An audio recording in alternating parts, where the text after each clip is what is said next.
Well, now we have one of the very few people who can follow John Delaney. And it's, of course, a very natural scientific and technical extension from robotics on the ocean floor to robotics on Mars. Steve Squyres, we were just so fortunate to get him to be able to come over here. It wasn't easy. He's incredibly tied up with running another planet, but he is a professor at Cornell and the principal investigator of the Mars Exploration Rover program, but he has a much more extensive background than that. He's worked on many of the missions to other planets in the solar system, and actually has received 2 different Carl Sagan awards and medals for his ability to convey this frontier of science to the public. So we've asked him to really just share with you from the front line of planetary exploration where we are in our exploration of Mars, which, as fantastic as it is with the rovers, is just beginning. So Steve? All right, thanks. Well, it's really nice to be here. What I'm going to try to talk about today is specifically the issue of searching for life on Mars. It's a subject with a long and very strange history. It began over a century ago with people like Schiaparelli and Percival Lowell, who looked at Mars through telescopes and in moments of brief atmospheric clarity thought that they saw intricate patterns of straight lines lacing the planet's surface, and concluded that not only was this evidence of life, but that the pattern was so regular it had to be evidence of intelligent life. They were right. The problem was that the life was at the wrong end of the telescope, and they were seeing an optical illusion. As observing techniques improved... Can we get the pictures up? I think we have There them we go. up. Yeah, okay, yeah. Good. As observing techniques improved, people began to see a different Mars. And they saw a Mars in which there were patterns of light and dark markings on the surface, and these changed with the seasons. There was this thing called the wave of darkening, as a dark pattern would progress across the surface and then back again, repeatedly with the seasons, and people imagined it was the waxing and waning of some kind of exotic vegetation. In fact, as we got a better look at Mars with spacecraft data, once we got into the 60s, it became clear that all we were seeing was bright dust and dark sand blowing repeatedly to and fro across the Martian surface. But in that context, NASA attempted in the 70s a remarkable mission. This was the Viking mission. And the purpose of Viking was specifically to test the hypothesis that there are today living microbes in the Martian soil. It was an amazing mission for its time. It consisted of an orbiter and a lander. You can see the orbiter at top, and then the lander is in that big white container at the bottom. The lander was a big thing, and it carried a remarkable set of instrumentation. It was the first successful landing on the surface of another planet. It landed on July 20th, 1976. The Viking 1 lander took the first pictures from the surface of Mars, and then it began its biology experiment. And what it did was it dug into the soil, scooped up some of the soil, put it into a very, for its day, sophisticated suite of 3 instruments, all of them designed to test the idea that there were bugs in the dirt. And each one of these experiments had a set of criteria that were established pre-launch for what constituted a positive detection. 2 of the experiments said no, 1 said yes, adding up to a maybe. And scientists have since then sort of come up with explanations for the one that said yes. Scientists basically came away from this mission convinced that there was no evidence for life in the Martian soil, although the principal investigator for the one that said yes to this day believes that he discovered life on Mars. Life on Mars was discovered again, maybe, in the 90s. This is the famous meteorite ALH 84001. This is a meteorite from Mars, and investigators from Johnson Space Center took this thing apart and found 4 different independent lines of evidence, none of them particularly strong individually, suggesting that there may once have been life in this meteorite. And their argument was essentially that 4 maybes add up to a yes. But again, non-biological explanations for this have been found. And so with those two experiences, NASA's emphasis, the scientific community's emphasis for how to study the problem of life on Mars sort of shifted away from let's find bugs now to let's study habitability. Let's try to find places where the conditions necessary for life are met or would have been met. Okay? Now, the key ingredient is water. The things that you know you need for life is you need the biogenic elements, carbon, hydrogen, oxygen, et cetera. Those are going to be present in abundance on Mars. You need some kind of source of biologically useful energy. John talked about those. Okay, sunlight works, geothermal energy works. Okay, and then you need liquid water. So we focused our attention on water, sort of using water as a proxy for this was a place where the conditions would have been suitable for life. We built 2 robotic explorers. You can see the Rover Spirit in the foreground. This is a picture taken at Cape Canaveral about 7 years ago.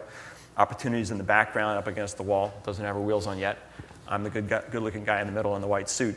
The rovers carry a scientific payload that consists of some remote sensing instruments on a big mast, and then there's an arm on the front of the vehicle which has exactly the same dimensions as my arm, and that is a coincidence. And it carries a suite of instruments for investigating the rocks in situ. We landed the Rover Spirit in the big blue crater that you see in the middle of this scene here. The reason we chose that crater is if you look to the south of it, there's a great big dry riverbed flowing into that crater. So, it's a big hole in the ground with a dry river flowing into it. There has to have been a lake there. And so we went there looking for ancient sedimentary rocks laid down billions of years ago in a Martian lake. When we landed, I managed to convince myself for about 3 days that this is what a Martian dry lake bed should look like. But then when we started looking at the rocks, what we discovered was they weren't sedimentary at all. They were igneous. This was a piece of lava. And every other rock for miles in every direction was a piece of lava, too. So we'd been faked out. Mars the sediments had got to be down there someplace, but they're buried in lava. Fortunately, our rovers have lasted a little longer than we anticipated. Today is day 2,261 of our 90-day mission. And it has enabled a little more exploration than any of us intended. Off to the distance, about 2.5 kilometers away, was the Columbia Hills. And this was the place that we chose to drive to. Took us about 150 days to get to the hills. This is Husband Hill. It's named after Rick Husband, who was the commander of the Columbia when it went down. We climbed Husband Hill. And as we worked our way up it, we started to see layering in the rocks. We started to see minerals that only form in the presence of water. So now we're starting to see things that look a little more interesting. We took about 600 days to climb to the summit of Husband Hill, about as tall as the Statue of Liberty. Here's the view from the top. Like any good mountaineer, when we get to the summit, we took a picture. As we speak right now, Spirit is right there. We hope surviving her 4th winter on the surface of Mars. Spirit's most significant discovery came about 1,200 days into the mission. The right front wheel on Spirit no longer turns. And so when we drive Spirit, we would have to drive backwards, dragging that dead wheel through the soil. But every so often, the soil that was churned up in that process would show us something interesting.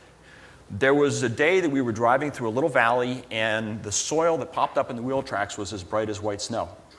We went over, we measured its composition with our X-ray spectrometer. This stuff is 91% pure silica. Okay, it's not quartz, it's not beach sand, this is not crystalline, this is amorphous silica. It's hydrated amorphous silica. It's opal. It's the kind of stuff that forms in hot spring environments, in volcanic fumaroles. So this is a place, you can go to hot springs, you can go to volcanic fumaroles on Mars, and they are teeming with microbial life. So this silica deposit in this valley here provides evidence for a formerly habitable niche on the surface of Mars at this place. We, of course, named this place Silica Valley. I'm sorry, I couldn't resist that. The landing site for Opportunity is shown here. The picture at right is data from an infrared spectrometer. Blue stuff is boring old lava. The red, yellow, green, that's hematite. It's an iron oxide. And hematite's a mineral that is present in rust. It's a mineral that often forms in the presence of liquid water. So we went there and landed, rolled right into a little impact crater. Spectacular view of a layered outcrop right in front of the rover. The first thing that we looked for was the hematite, and we found it right away. Red in this color code, again, is hematite. Blue is none. You can see that this is looking at the wall of this little crater that we landed in. Lots of hematite out on the plains, some on the crater floor, a bit in the outcrop, and then on the floor of the crater, those splotches in blue, those are the bounce marks made by the airbags that we use to land the vehicle. When you bounce in the dirt at this place on Mars, hematite goes away. That was the first of a number of mysteries. These are the airbag bounce marks themselves. You can see they're very smooth. You can actually see the seams that were sewn into the airbags. And in between where the hematite is, there's this gravel. So we're clever scientists. We say, aha, the hematite's got to be in the gravel. We drove off the lander. We looked down at the gravel, and we started to notice that the grains of gravel looked awfully round. So we took out our microscope, and we took this picture. The surface of Mars at this place is littered with an uncountable number of little round things. And they're 4, 5, 6 millimeters in diameter, and they're absolutely everywhere. We had no idea initially what we were dealing with. We drove over to the outcrop, and what we discovered was that the little round things are embedded in the outcrop like blueberries in a muffin. And the muffin is soft, and the blueberries are hard, and the muffin erodes away, and the blueberries fall out. And they're everywhere. Here's a picture that was taken with our microscope. This is about 3 centimeters across, and you can see the little blueberry in the muffin rock. Now, by this time, we were desperate to know what the blueberries were, what they were made of. We suspect they were made of hematite. We have a good hematite detector on the arm of the rover, but it's got a pretty big field of view. And if you try to measure the composition of a single blueberry, your field of view is going to be a little bit of blueberry and a lot of muffin, and it's hard to tell what's going on. So instead, what we needed was a gathering of blueberries. We found one. There was a place where there was a little bowl-shaped depression in the rock, and a bunch of berries had rolled down into it. We called it the berry bowl. And we went over and stuffed our spectrometer in it, and sure enough, these things are made of hematite. What we came to realize eventually was that the blueberries are what geologists call concretions. Concretions form in sedimentary rocks on Earth that are saturated in liquid water. There's some mineral dissolved in the water that wants to precipitate out. Finds a nucleation point, it begins to precipitate, and it starts to grow. And it grows and grows, adding layer upon layer and making this little hard nodule in the soil, sort of like the way an oyster builds a pearl. So this is evidence that water once saturated the ground here. Now, we were also interested in knowing if water ever came to the surface. If you've ever looked into the bed of a sandy stream, you have seen this. When water flows over sand, it makes ripples. The ripples propagate downstream. And the key here, this scene that you're seeing here is only 40 centimeters across. The crests of the ripples are highly sinuous on very short length scales. Okay, here's the same thing being simulated in a computer. And if you look carefully at the lower left, what you'll see is that the layers that are left behind don't wind up nice and straight and parallel. Instead, the signature of those propagating ripples is you get these little concave upward smiley shapes within the rocks. And that's what says water was flowing over sand here. This is the real thing from some sediments in the Colorado River in the southwestern United States. And here it is on Mars. These little smiley shapes in the rock. And we've seen these at a number of locations at Opportunity's landing site. So water soaked the ground here. Water occasionally came to the surface and flowed across the ground. We've also made measurements of the composition of the rock. The composition of the rock here is largely sulfate salts. It's the kind of thing that you can form when groundwater evaporates and leaves salts behind. The specific composition of the salts indicates that the pH was very, very low. The pH of this water was 3 or 2 or 1. So when people run around saying water on Mars, water on Mars, at this place, what they're really talking about is sulfuric acid on Mars. That's what the stuff was. We've done a lot of driving. We landed in Eagle Crater way over at the left. You can see the 1 kilometer scale bar. It took us 21 months to drive across this scene that you see here to Victoria Crater, the crater that you see at the right. This is Victoria as seen from orbit by NASA's Mars Reconnaissance Orbiter, which arrived at Mars about 26 months after we did. Spectacular camera on this thing. I'm going to blow up just that portion. And there's Opportunity. Pretty cool. If you look carefully, you can even see the shadow of the camera mast being cast on the Martian surface. It was very nice to see our rover again. We spent a year driving this vehicle along the rim of Victoria Crater before we ventured into it. You can see the wheel tracks there. The rover drivers promised me that that was going to spell out "Hi, Steve" by the time we were done, and I'm not seeing it. But seriously, to me, those wheel tracks represent one of the finest accomplishments in the history of robotics. You got to realize the scientists want the data that is provided by images of the cliff faces, because we can see those layers. And so what you got is day after day, the scientists saying, go closer to the edge, go closer to the edge. This cliff is like 8 meters tall. And the rover drivers managed to get the data for us and then keep the vehicle safe at the same time. This is just one of those pictures. This is a place called Cape St. Mary. I'll blow up that portion of it. And there it is, just absolutely spectacular layering in the bedrock. We were able then to go down into the crater to make measurements of these rocks to show that the water processes that had operated at Little Eagle Crater where we landed had operated here too, that this was something that was regional in its scope. These two craters are 6 kilometers apart. I don't know if you've been to too many talks by geologists, but when geologists show pictures of outcrops in their talks, they always put their rock hammer in it for scale. So there's my digital rock hammer. I really wish it were my real rock hammer. Okay, so what comes next for opportunity? You can see Endurance Crater up there at the top underneath the letter U in the word endurance, and you can see Victoria Crater there. We are now heading towards Endeavour Crater. Endeavour is a monster. It's 25 kilometers in diameter. It's hundreds of meters deep. It's completely unlike anything that we've been to before. We are right now about halfway between Victoria and Endeavour Crater. We just passed the 20-kilometer mark on a vehicle that was designed to drive 600 meters over its lifetime. And we still have 12 kilometers to go to get to the rim of Endeavour. I don't know if we're going to make it, but we're 2,200 days into a 90-day mission, so what the hell? We're going to try. This picture shows the rim of Endeavour from orbit. We know from spectral data acquired from orbit that this crater rim contains clay minerals.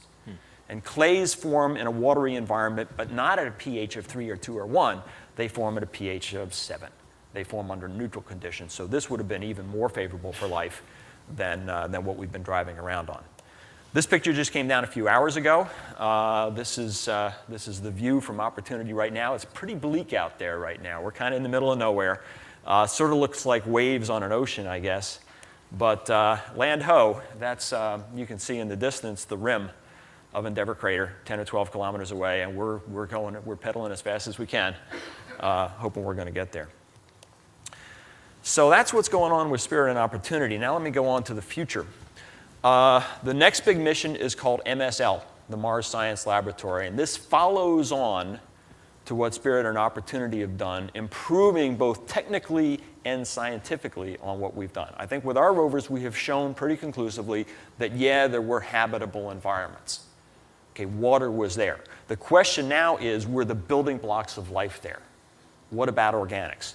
This is a big vehicle. It's nuclear powered. Ours are solar powered, and we have to wait for wind gusts to clean the dust off the solar arrays. This thing has a big honkin' piece of plutonium, that black thing hanging off the back of it. It is a seriously large vehicle. This is to scale.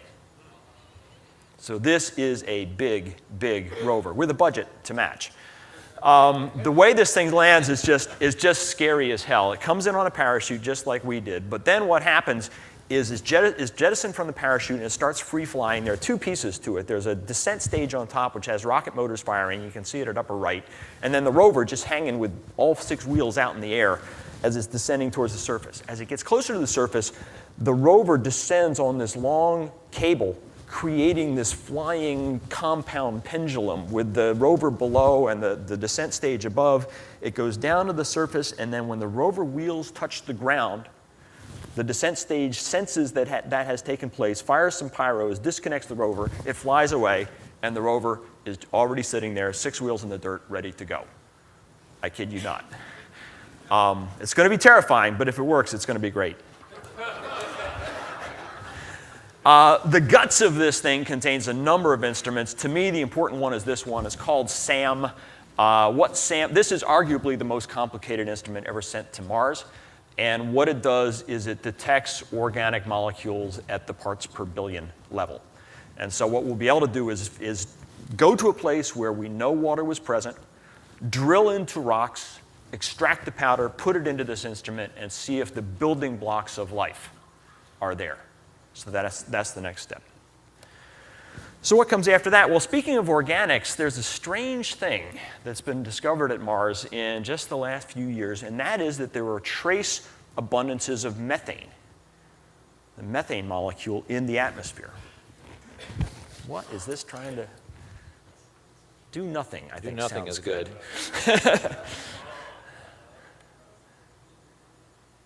Do. Now maybe you got to extend. Cancel. Sign out. Jeez Louise. All right. Here we go. The picture at left shows the concentration of methane in the atmosphere. This was detected from Earth telescopically, and what makes it exciting is that methane is a molecule that doesn't hang around long on Mars. It gets destroyed very quickly by photodissociation. It can only last tens of years, maybe 100 years, something like that. And so if you see methane in the atmosphere today, that means that there has to be a source at the surface today. Now, what makes methane? Bacteria. Cows make methane. It's probably not cows. But there are microorganisms that make methane, and volcanoes can make methane. So this is saying that Mars is either a geologically or biologically active planet, or both. And so in 2016, working jointly with the European Space Agency, we're going to send a methane-sniffing orbiter to Mars to map the methane in the atmosphere at high resolution, trying to find out where the sources are, trying to find out what's happening, where it's coming from on the surface. Those could turn out to be interesting places to go. After that comes the issue of really trying to find evidence for life. And after a lot of discussion, the scientific community has decided that rather than trying to go like Viking did and to detect life at the surface, the best thing to do is to find samples, find the right samples, and bring them back to the best laboratories on Earth and use the best instrumentation that we possibly can find. So the next thing that's coming is a 3-part Mars sample return mission. The first part sends a rover, shown here, that collects a cache of samples, very much like Spirit and Opportunity, except instead of just making measurements, it creates a sample cache. And then it goes in, it finds a landing zone, and it parks there. And it waits for the next mission. The next mission lands near it, and then a little tiny rover called a fetch rover drives off of that lander that you see there over to the rover. No, wait, it gets worse. It gets worse. It gets way worse. Drives over to the rover, picks up that sample cache, brings it back, stuffs it into a spacecraft the size of a coconut that is in the nose cone of this launch vehicle, cranks it up to vertical, and shoots it into orbit, placing that coconut-sized precious spacecraft into orbit around Mars. Then, perhaps years later, a third spacecraft comes along, finds that coconut in the vastness of space around Mars, gathers it in, and sends it back to Earth, where it descends on a parachute, just as did the Stardust comet sample return mission a few years ago. It lands with a thump in the desert in Utah, and we take it out, and we see if there was actually ever life in those samples. I started off my presentation with a nice painting by Chesley Bonestall. I'll end it with one as well. I've had a lot of people ask me, do you think there's life on Mars? And the answer that I always give is, I don't know, and I try very hard not to develop an opinion. I've heard scientists say, I wouldn't have seen it if I hadn't believed it, and that's not a trap that you want to fall into. So what we're trying to do with our search for life on Mars is, rather than thinking we know the answer one way or the other, just go out and design and build a better experiment. And we're going to keep doing that. The only prediction that I will make about the question of life, is there life on Mars, is that someday there will be. Eventually we'll get there. So. Great job. We've got a few minutes, 5 more minutes. And so think of a question or two and get ready to get up to the mic. This whole issue right now, which we're deeply engaged in at NASA, is robotics versus humans, and yet it's so much, you know, if you look at the rover mission, it is humans Yeah. interacting with robots, Yes.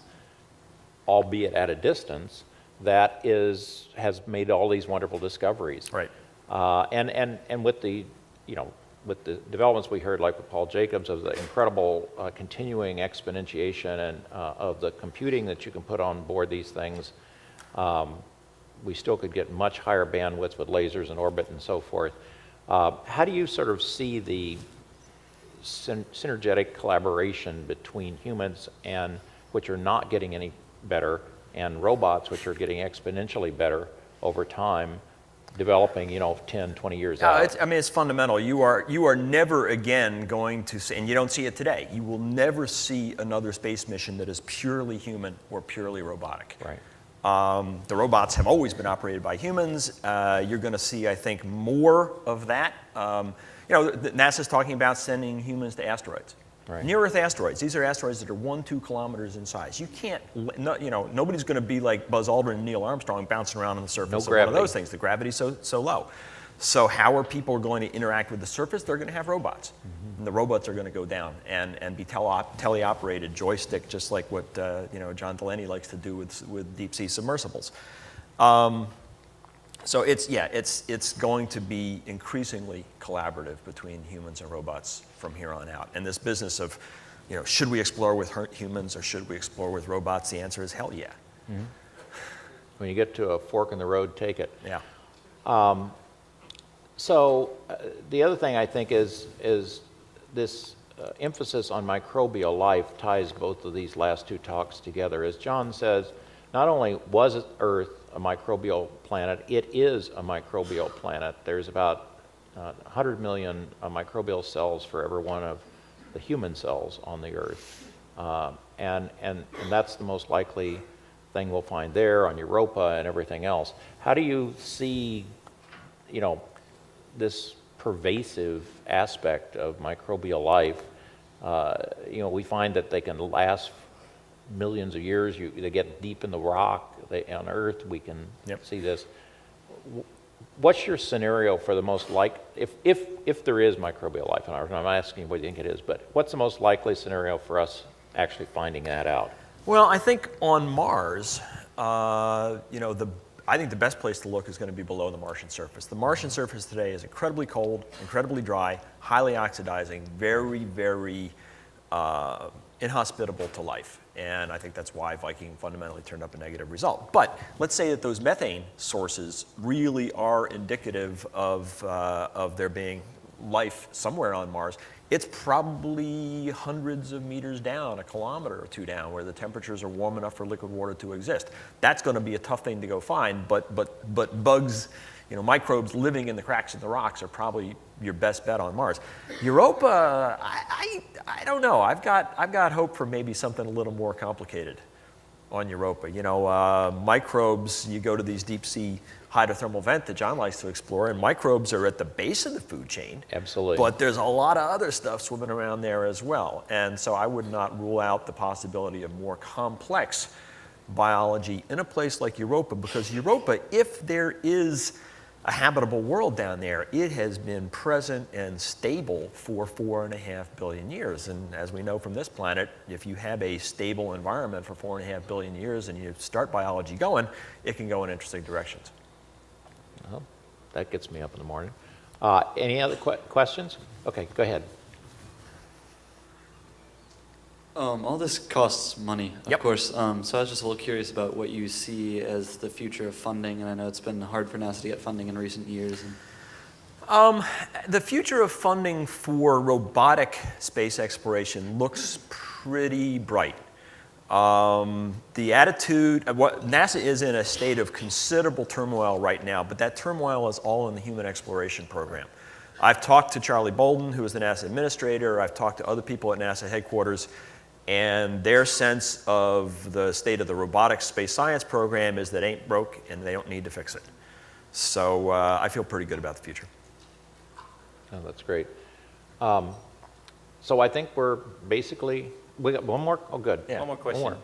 I live in a place called Hawaii, and we have this place called Kona that we've sort of terraformed into tropical paradise from plain rock. And So when are we going to start terraforming Mars, and when are we going to get done?